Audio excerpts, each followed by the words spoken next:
ते इधर सुनाओ खां बाबियो।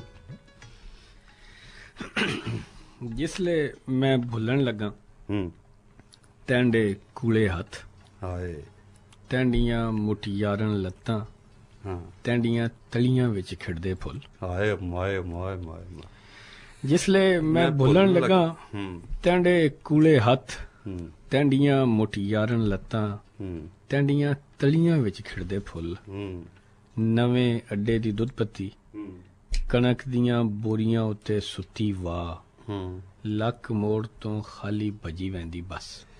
हाय हाय हाय इस सरगोदे दा इलाका है। सरगोदे दा सारा सरगोदा पधराल रल मिल गया।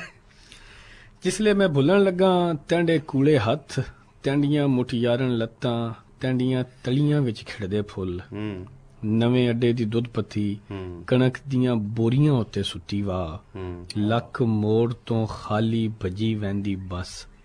अमीन बाजार दे पंसारियां दियां दुकानां विचों उठदी खुशबू ते जीनत कैफे विच तैंडे नाल लुक के खाधी हुई फ्रूट चाट हूं तां सरगोदे दियां अनमुलियां शामां दा वास्ता ही तू मुड़ आवीं। हाय हाय हाय हाय मैं हुंदी तो भज के आउंदी पई क्योंकि इन्ना कुछ चेते करा के ते किसे दा साह ही रोकना ना तुसा। वाह वाह वाह वाह वाह वाह किवें आई है ते उन्हें